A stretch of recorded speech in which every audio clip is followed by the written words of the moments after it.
So, kanila ganahan kong ingani na part yung mga ganito na part ba. Adjust lang ha. Pakita na ako sa inyo guys. Ganahan ko ingani na part. Yung naigamay karne. Tapos, na ay tingnan natin suka. Kanya. Huyop ta.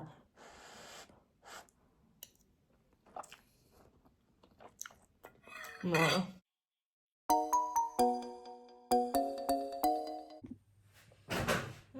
Hello guys, good morning. Ay. 10 a.m. na po ako. Nag-slice ko ako ng cabbage kasi ilalagay ko to siya sa gilatan ako na baka kahapon.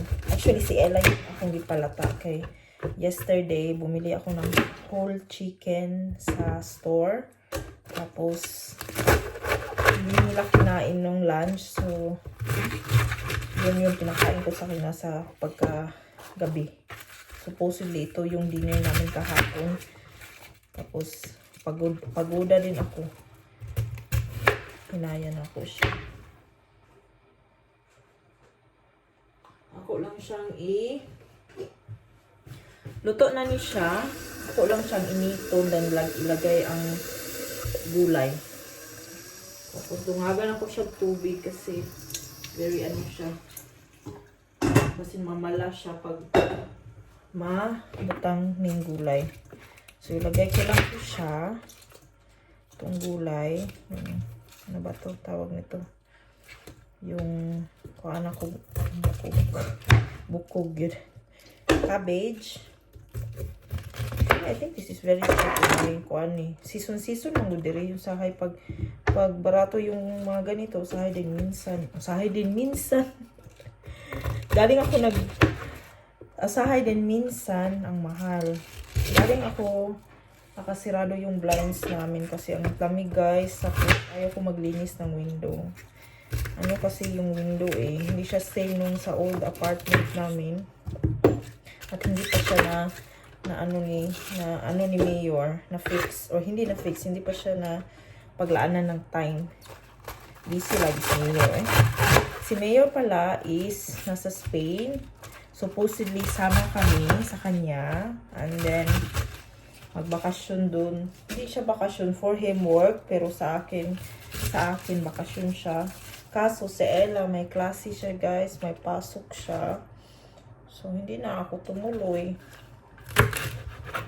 Nag-book siya last minute kasi nagduduha mi atong last kasi ang laki ng plane ng flight. Kasi pagpunta ng Spain, kaya siya ng train kaso ang layo talaga guys. Parang nakaka-stress sa mga bata. So fly is the only way. Pwede siya i-train pero grabe. I think para ka na ding nagbiyahe ng tagal-tagal mong dudating. I think, hindi ko alam ilang hours, pero pag train kasi 2 hours lang siya. Pag flight, 2 hours lang yung flight. And then, ayun. The plan is, kaya ako naka-urlaub actually ngayon ng almost ng 10 days or 13 days kasi of this pain. Dahil dito sa Spain na vacation namin. Na-book na to since last year. Pero hindi kami sure kasi ang daming pinuntahan namin ang daming mga events na inapinan ni Frank and hindi siya 100% sure na pupunta. And then the last minute nag-decide siya na pupunta. And then si Ella may pasok siya. Pwede sana siyang umabsent kahit 2 days.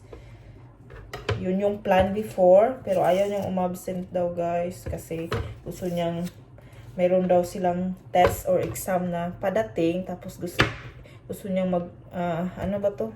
May parang final, may coaching na nangyaya na gagawin ang teacher. So gusto niyang pumasok. So ayaw ko naman siyang iwan dito mag-isa. Gusto niya magpaiwan, siya kaya niya daw mag-isa dito, pero very ano pa din ako. Ella is almost 16 years old by the way guys. So hindi na talaga siya yung Gaya noon na lagi mas gusto niya sumama sa amin palagi. Mas gusto niyang nasa kwarto siya palagi. It's a teeny issues. It's a teeny thing. Lagi nilang, mas gusto nilang sila lang mag-isa. Ganyan ba?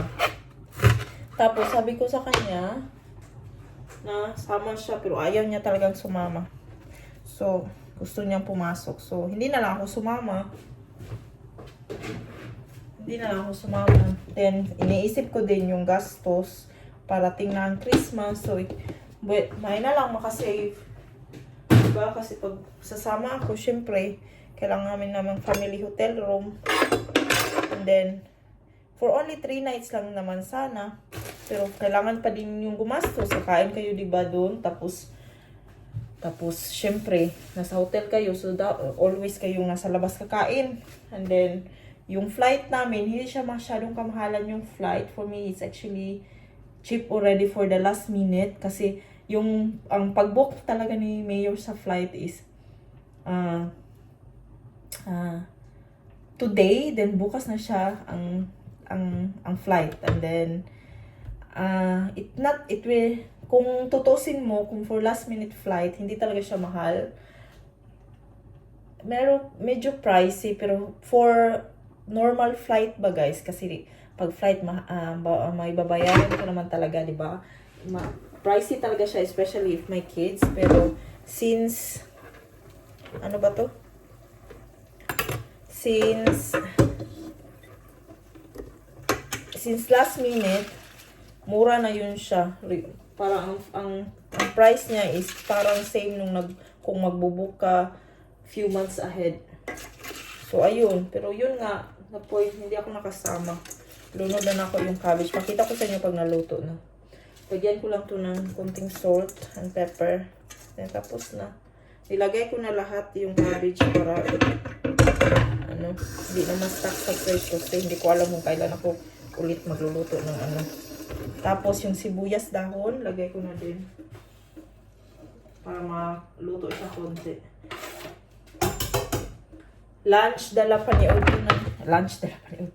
Pamahaw dala pa ni Udto na ako guys. Early lunch. Brunch, breakfast and lunch. Ayan. So, andito na siya. Pakita ko siya. Kayo lang na to guys. And tapos timplahan. Kalimot kong timpla kay gatabi ko sa inyo. So, daghan na sa gulay. Pero, I love when daghan king gulay. Yan, ganito yung bulalo ba? Bulalo man siya, no? Yun wala ng tambok sa kuan kasi kay humok na jud kay ni. Aman to, pangita na tong uban basi na apa. Humok na jud siya, matangtang na siya sa bukog, oh. Ana ba ka nang bulalo man ni, no? So, tulo lang na siya kabuok, tulo ka dagko kay cameraman. And then, bisag na si Mayor diri, hindi yan siya kumakain ng ganito. So, ayan. So, lagyan natin ng pepper and salt. And luto na yan. Kakain na ako, guys. Nag-vlog ako at hindi ko alam kung ma-upload ko to agad. Kasi, alam nyo naman ako, nag-vlog pero hindi na-upload. Kaya, I think, the secret is, hindi natin habaan. I-ano lang natin, kunti. So, ang lamig dito ngayon, guys. We have negative 1 degree.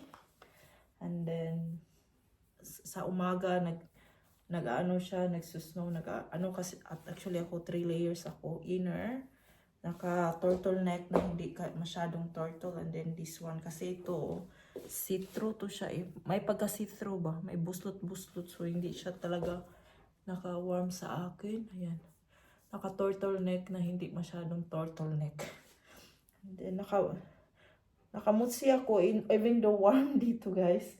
Feel ko lang magmutsi. Kasi I think it keeps me more warm. Kasi sa taas, sinitch off ko yung heater.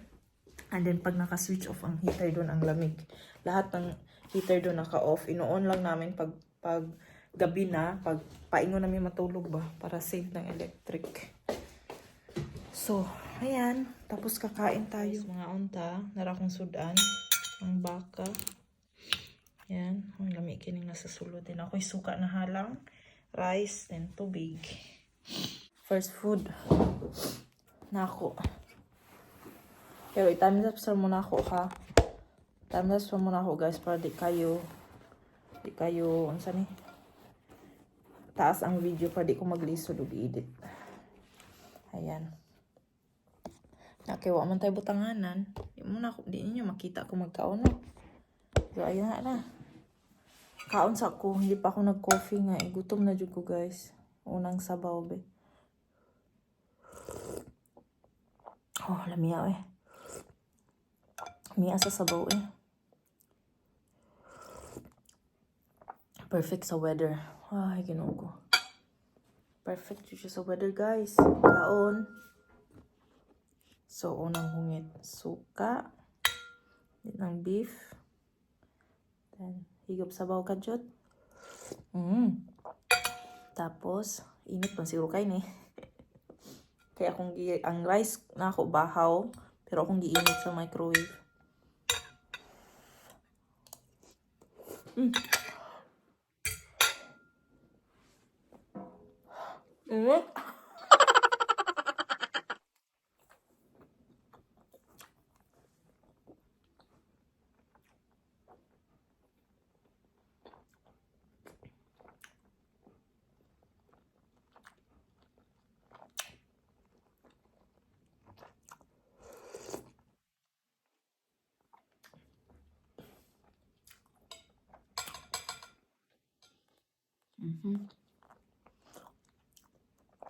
Wala yung katugnawan eh.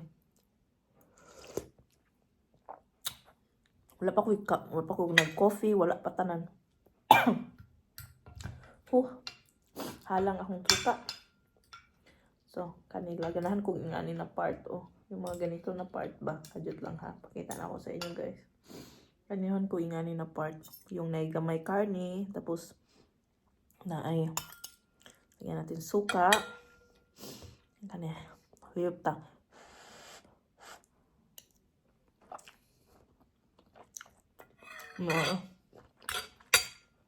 Perfect. Medyo guys siya guys. Palayo muna ako gamay.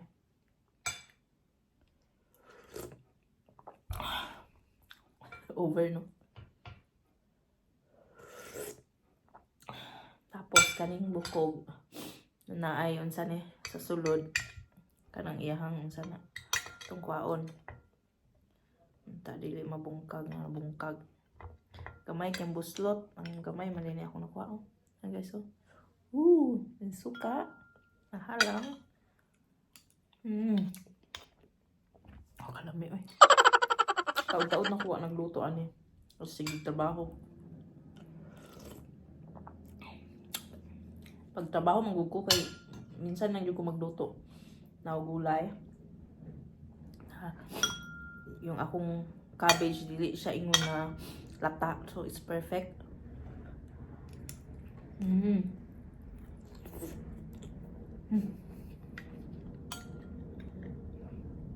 Miyaw eh. Nakuha na ko tanan. Oh my gosh. Suka. Ang kuan sa sa bulalo. Ang fat.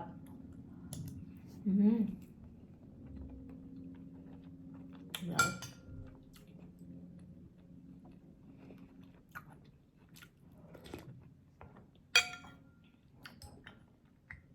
I think mo na best part na lutuon as best part sa baka na imuhang ikuang sabawon.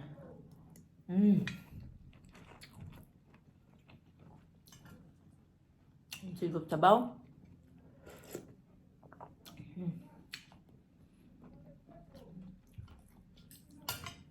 Paborito ni sa mga bata ba? Agagmay. Ganahan kay sa sabaw. Ang karne, di kay nila bet. Pero, ang sabaw, ganahan kay sila.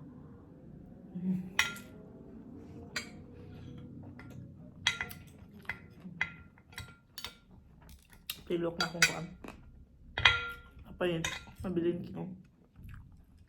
Na, kuha dali. Niya eh. May suka o sili. Chili powder naman eh, pero bira. Mm.